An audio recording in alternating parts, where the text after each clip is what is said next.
Hello everyone, welcome to Dan Does Up. Today I want to show you how to set up a Intex Easy Set Pool. Now the first thing you want to do is buy one of these. It is almost June here in Minnesota, and what you want to do is make sure you get one of these before a bunch of people buy them. I remember this past year during COVID, these things were selling like hotcakes as everybody was stuck at home. They wanted something to do. In the hot weather, well, you want to go swimming. We picked this up a couple months ago, got it on sale. It was $189, I think I remember. We have a 12 footer by 30 inches deep.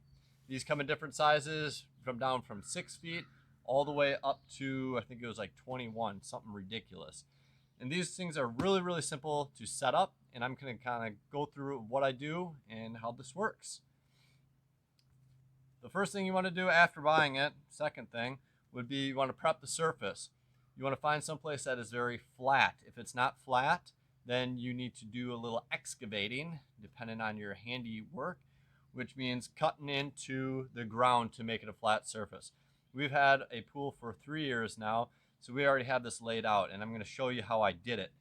I kind of cut it out with a shovel and then work my way around. Now the key, like I said, is to get it level. It has to be flat because once water's going to go where it's going to want to go. So what I do is I have a stud 2x4 right here. It's an 8 footer. It doesn't cover the full 12 feet diameter, which is the pool size, a 12 foot diameter, but it gets it close. And then what I do is I throw a level on top. Now if you go to the Lowe's, Home Depot and get a super warped 2x4, it's going to throw off your dimensions big time, whether it's level or not. So what I do, lay my 2x4 out and just kind of work my way around the pool area, starting at one end and just working around and making sure that I'm bubbled up. Because if you have it tilted any which way, once you start filling up that pool, the water's going to shift and then it won't be a good deal. It could potentially just blow a side out, or it'd just be all wonky. You can't fill it up as high as you are supposed to, which is, this one's a 30-inch deep one. So I'm going to get this all prepped up. It's already pretty flat to how I want it, but I'm going to throw sand on the bottom because this is pretty thin and you'll feel every little imperfection once you fill it up. So if you lay sand down and you get it all nice and smooth and pretty, then it'll be butter. So I'm going to get the sand down and just start leveling out, and then I'll show you the next step. We got all of our platform, our little area leveled out. We got our 12-foot diameter for our 12-foot pool. Now it's the fun part. Lay your pool out and just get it centered. I'm just going to start unfolding this all out and getting it as centered as I can. And then what we're going to do is just put a little bit of water in it. And then we have a bunch of little crinkles. So wherever you have crinkles in the bottom, that's going to stay there. So you want to work all those crinkles out before you start filling up with more water. Best way to do it, if you have any munchkins, put them in with bare feet and have them smush out the crinkles as you kind of pull out the edges. And you want to make sure you're centered on your area before you put a ton of water in, because you're not going to move it. So I'm going to get this all put out and we'll come back when I start filling it up. We laid out the pool and then I blew it up with my mouth, this ring. It only took me 3 hours to do it. Just kidding. It would take me forever and I would have probably passed out. I used the air compressor to blow up the ring up top here, and it just gives you a good idea of how to get your pool in the center of where it needs to be. And I said it before, but now we're going to put water in it. What I have here is a RV water filter. You can get a 2-pack for like 20 bucks on Amazon. And the reason why I have these is for when I wash our vehicles to prevent water spots. We have well water here. It's really high in metal content. So this is the first time I'm going to actually try it on the pool and see if it takes any impurities out of the water, and I don't have to do a bunch of adjustments to the water once I add the chlorine, because I'll get to that stuff in a little bit. So I'm going to start adding some water and get this crinkled out. We are now all filled up. It took, 3 hours to get it to where it was at. I mean, our water kind of runs slow out of our well. But as it was filling up, what I was doing is putting all of this together as well. This is where the water comes in, and then it runs through this little T connector right here. It comes into your filter, comes out, and then shoots out that other end. What's really nice about this is it comes with all the clamps, hose clamps, and everything you need. on the box within the box has all of these tubes in there. All you do is just follow the directions right on there. All these tubes do is just slide right on, and then these are pretty cool. I'll take one off so I can show you. They come shipped like this, and they're just plastic hose clamps. You can just run it right on, push these tubes all the way on. You'll see that there's an O-ring on there. And put this on, and then hold the two little lips, righty-tighty. Get them snug, and they're plastic, so don't go crazy tighten them. They'll just strip them, and then they'll break. And then you'll have to go buy metal ones at the hardware store, which work well, really good as well. So we're good to go. That's filled up. Next step is to shock the pool.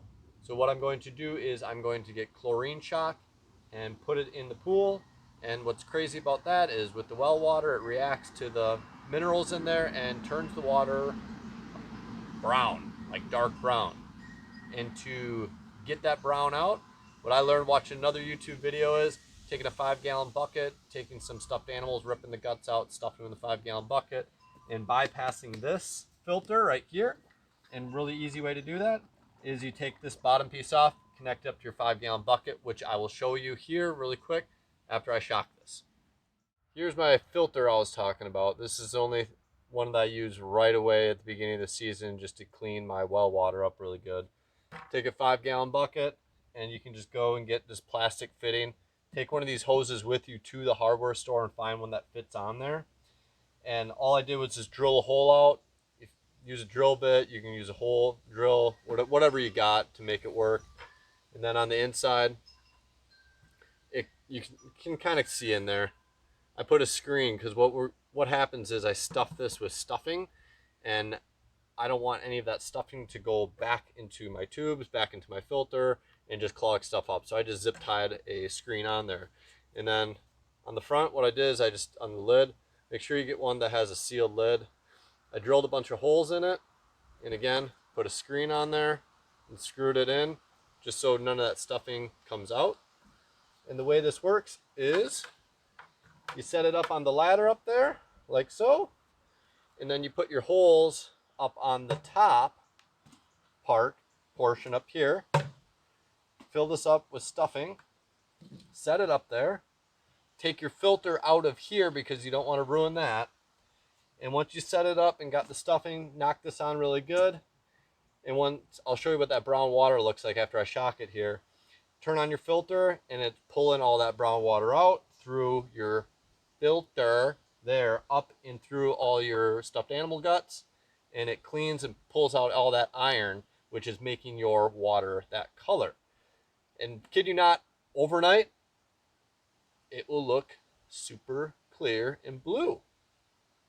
So I get this all rigged up, and I'll show you the before, and then the next morning what it looks like after. I already got my bucket all rigged up. All I have to do is put a couple bungee cords around it because once that thing fills up with water, it gets heavy. What I use here, I have Clorox Pool and Spa Shock. This is what I use throughout the year. I just go and cascade it around for this much this first time. I use a little bit more than a half to go through and do it. When you do this, just cascade it like that around in a circle, get it all mixed up. And this is already starting to turn brown. It's like starting to get dark. That chlorine's reacting with the iron in the water. It'll get like coffee nasty. And we'll crank on this little rigged up filter system and it'll clean it up. Here's my awesome fountain. Real nice, seriously. But if you can see that color on camera, I almost said film. Yeah, we're using film here. It is dark. It looks nasty. Who the heck would go in that? I sure as heck wouldn't, unless I wanted to come out and like you were already bronzed and tanned. That would be cool, but it's not going to happen. Water is freezing cold. It's like 60 coming straight from the well. We'll let this run overnight, and in the morning I'll take another video so you can see what it looks like. For those of you who have a well, this is the way to do it. As you can see, look at that water. Crystal clear, baby. Oh yeah. What I actually did is ran this overnight, and then the next day it was still pretty murky. So what I did is I went in this, took out all the stuffing. It was all filled with brown metal, basically metal, iron, which was in there. And whatever it was, it didn't, usually only one time overnight will clear it out. But whatever that stuffing was, that polyester stuff, it didn't do a super good job. So I found a different stuffed animal. It was a unicorn. So I don't know if that had anything to do with it, but I grabbed that stuffing out of there, put it in, let it go overnight again, and this is what it turned out to be. So we went from that soupy coffee brown to nice and clear, and we didn't run through a bunch of these filters doing that, which it would have gone through like 4 of them, so that would be a waste of money. So now what I'm going to do, I'll turn this off, the pump, and I'll take off this bottom hose right here, which connects to here. This is my original one that shoots the water out, so I'll just connect it up, put in the other filter, whambo bambo, we're good to go. So that's how you set up an Intex Easy Set Pool. Hope you enjoyed this video, hope you learned something, you don't make some of the mistakes I made the first time I did it. If you want to see more videos like this, be sure to like, comment, subscribe. If you want to see me do things, send me a comment, send me a message. I'll definitely try it. Thanks for watching.